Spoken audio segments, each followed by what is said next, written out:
What happened to you? Covered in blood, my high school freshman daughter Becky, who was supposed to have gone to my husband's family home with him, returned home bleeding from her forehead. So I screamed in shock. After hastily treating her wounds, I immediately contacted my husband Ryan. When he answered the phone, I couldn't help but yell at him, "Ryan, where are you?" "I told you I'm on a business trip, didn't I?" I was stunned by his unexpected reply. After a while, I had seen him off with Becky 5 days earlier, heading to his family home before me. Stood my daughter, seriously injured. Seeing my confusion, Becky told me a shocking truth. "My name is Kathy Hansen, a 40-year-old part-time housewife. My husband Ryan, the same age as me, is a salesman who visits various schools to sell high school teaching materials. He always says trust is important. It looks so cool being diligent and proper. Mickey became a high school freshman this spring. Once a clingy child who couldn't leave my side, she's now so responsible that she cooks dinner while waiting for me to return from my part-time job. Life was peaceful with my husband and daughter, but 5 years ago, my mother became bedridden due to an internal illness. Since then, I've been busy juggling caregiving and my part-time job. I couldn't even manage to visit my in-laws, only managing to greet them during the Christmas holidays. During such times, Ryan would safely joke, 'Don't overdo it. Aren't you lucky to have an understanding husband?' and would go to visit his family home alone, laughing.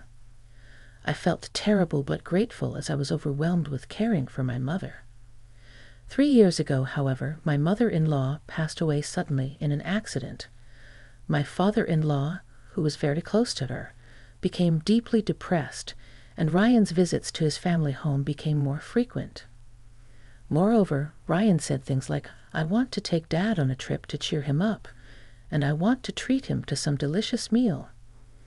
With each visit, the expenses increased, $300, $500, but I couldn't complain about money as I hadn't been able to visit my in-laws myself. One day, Ryan mentioned the cost of his next visit. 'I need $11,000 for my next trip home.' I doubted if such a large sum was really necessary for visiting back home, but he never explained the details of the expenses. It must be necessary, I thought. I should think of it as a way of showing how thankful I am. I am to my father-in-law. I convinced myself of this. However, due to the sudden expense, I had no choice but to temporarily withdraw money from a savings account I had set aside for Becky's school fees. I'll have to skip going to the beauty salon for a while and make sure not to dip into Becky's money again, I resolved. I began to save diligently, gradually returning money to Becky's account. As Becky's exams finally ended and things settled down, my father-in-law said, 'I want to see my granddaughter again.' 'All right,' I replied. 'I'll take Becky and Dad to eat seafood as a reward for their hard work.' 'Really?' 'Yay.' Seeing Becky's beaming smile, I stroked her head, saying, 'Thank you for always being so patient.' She never complained, even though she always had to endure and even helped with caring for my mother. I was filled with gratitude. Then, on the morning of their departure to visit my father-in-law, Becky said, 'I'll buy some souvenirs and come back.' 'Have fun,' I replied. We were all smiling.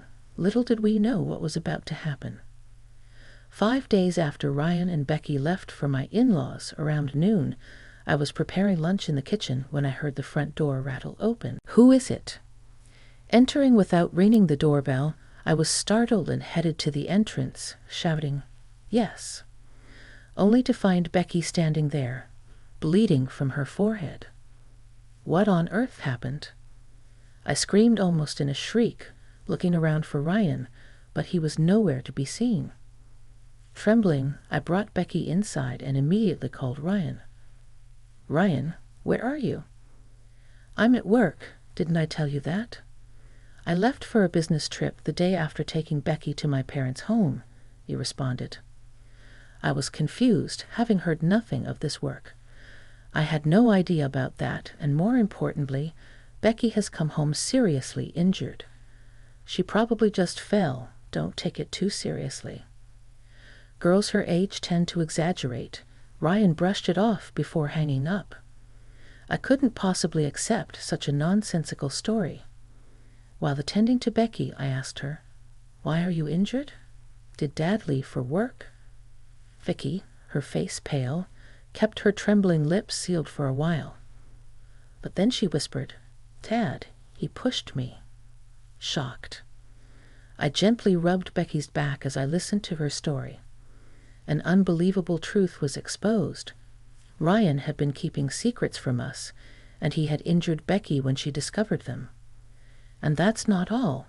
He threatened her while she was bleeding, saying, "If you tell anyone about this, next time it won't just be an injury."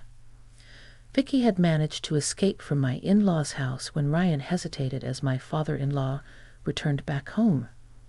Fortunately, she had some money with her and was able to take the bus back home.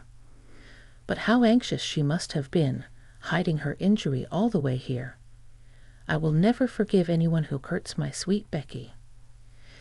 Angry not only at Ryan for abusing Becky, but also at the secrets he had kept, I vowed for revenge.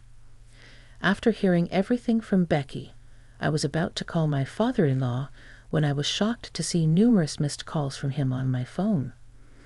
"Oh, I'm sorry. I didn't notice the phone while I was cooking." "No, it's fine." More importantly, I heard Becky had to rush back due to some urgent matter. "Did she arrive safely at your place? That's what I've been worried about and why I called so many times." Hearing my father-in-law's words left me speechless. My husband Ryan had fabricated such a lie to cover up the fact that our daughter, who he had injured, had fled back to our home. I then spilled everything to my father-in-law, who was oblivious to it all. "Becky is fine. I'm taking her to the hospital, but I can't forgive Ryan. Can you keep him at your house a bit longer? I want to give him a piece of my mind." My father-in-law immediately agreed, promising his cooperation. He said he would cunningly persuade Ryan to stay at their home for a while longer. In the meantime, I ran around making preparations for a confrontation with my husband. 5 days later, after completing the investigation into Ryan's secrets, I was on my way to my in-laws' house. Just as I was about to ring the doorbell, I saw Becky running up to me, out of breath. "Mom, wait for me. Didn't I tell you to wait at home? I can't just sit around. I have to confront him about what he did to me." I had planned to go into my in-laws' house alone, not wanting Becky to witness the argument between my husband and I, but it seemed Becky didn't want to just stay put. "I think I have a right to speak up too." Becky was unyielding. Reluctantly, I accepted her anger and decided to fight this together. We were greeted by my father-in-law, who was already aware of the plan. Entering the living room, we found Ryan, who appeared to have just woken up, lounging in his pajamas and watching TV. "Oh, weren't you supposed to be on a business trip?" Ryan, startled by my sudden voice, jumped up. He started making lame excuses about how he was supposed to go, but then didn't need to. "Well, that doesn't matter now. What I want to know about is Vicky's injury." "Oh, that clumsy her. Seems like she fell down the stairs and hit her forehead." Ryan tried to dismiss it. I was about to yell at my husband for feigning ignorance, but my father-in-law spoke first. "Enough. I know that Becky's injury is your fault." Becky also chimed in, "Yeah, that's right." And I glared at Ryan, cornered. Ryan started to look nervous, but then suddenly seemed to have an idea and argued back, "As if you have the right to talk. You never visited my parents, but I was the one taking care of them." Ryan, smug and grinning, thought I wouldn't be able to say anything. Indeed, I had kept quiet before, thinking he was right. But after hearing Becky's story, I knew Ryan's words were full of lies. "Oh, really? Leaving all the housework to your daughter, and not spending time with your father is called taking care of the family." I retorted, "Yeah, ever since you brought me here, you've been lazing around at home." "Shut up. This is just a one-time thing. Usually, I'm the one working hard," Ryan boasted. I pulled out my father-in-law's account of household expenses that I had previously obtained. It detailed not only the money in and out, but also how Ryan spent his time at his parents' house. Let me tell you what's written here. June 10th, gave Ryan $200 for transportation. He lazed around all day as usual, went out at night, and returned in the morning. Food expenses increased because of Ryan's presence. I calmly read out the details.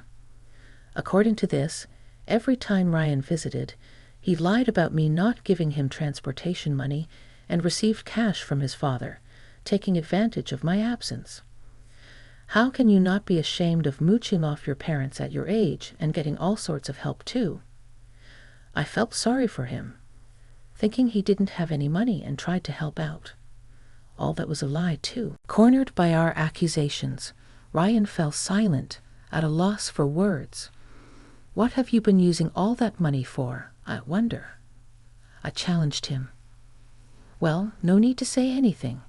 You're probably just thinking of another pathetic lie." Ignoring Ryan's mumbling, I presented a photo in front of him. "You needed so much money because you were splurging at places like this, right?" Surprised that I knew about it, the color drained from his face. The secret that Becky had discovered while Ryan was visiting his parents was this. She thought Ryan was diligently caring for his father, but he was actually going out at night and returning in the morning. Suspicious, she secretly investigated and installed an app on his phone to track his location after he left. She checked his whereabouts on a computer, always finding him at the same place. Researching online, Becky found out it was a gentleman's club. Shocked, she was about to call me when Ryan returned home. He found her researching the location and the club on the computer, and in a fit of rage, pushed her. Becky hit her head on the corner of a dresser, causing the bleeding, and the rest is as you know. After hearing Becky's story, I left my mother in the care of professionals for a few days and went to the club to gather evidence of Ryan's wasteful spending. The shock I felt seeing my husband cheerfully entering the club. The money for this visit, even if temporary, was taken from Becky's school fund. "You used it, Dad." "You're the worst." I confronted him with undeniable evidence. Weakly, Ryan muttered, "Isn't this normal for men?" and looked up at his father for support. "What are you talking about? Using your child's school money for your satisfaction is inexcusable for any man," my father-in-law rebuked him. "I'm tired from work. Isn't it okay to have a little fun?" Vicky sighed in exasperation at Ryan's stubbornness. "Do you know what kind of place that is?" I asked, concerned. "Huh. Oh no, I just took the photo and left immediately." Vicky laid out several printed pages of the club's website on the table. As we looked over them, we saw that the outfits worn by the girls at the club were school uniforms. They all seemed to be adults, but it was a gentleman's club where they cosplayed in revealing school uniforms. Seeing this, I thought to myself, exposing my daughter of this age to such a world, I was filled with anger. But Becky seemed unfazed. "So, Dad, you like this kind of stuff, huh?" "Gross." She handed the papers to Ryan with a shudder. I recounted. "Well, you don't have to say it like that, you know. If your clients at the schools found out about your love for girls with uniforms, it could be a big problem, right? I doubt your company, which sells educational materials to schools, would want to keep an employee with such hobbies," I said with an icy stare. Realizing he couldn't escape, Ryan started trembling and knelt down, apologizing profusely. But years of frequenting those clubs and wasting money, not to mention injuring our daughter, were not forgivable. "Who would believe a liar like you?" I coldly declared, "Dad, I've consulted with a lawyer, and I'm ready to proceed with a divorce." I'll make sure you pay back all the money you squandered on your indulgences, plus compensation," I announced. Eventually, word of his club visits leaked to his company, and Ryan was fired. Even his father cut ties with him. Now he lives alone in a rundown house, barely making ends meet with day-to-day jobs. Unable to afford the compensation payments, he ended up borrowing money from shady lenders, and now lives in fear of debt collectors. Meanwhile, I have found more time to myself after the divorce. With Becky's help, my mother's health improved significantly, and she no longer needs care. Now, the three of us women are enjoying a happy and harmonious life together.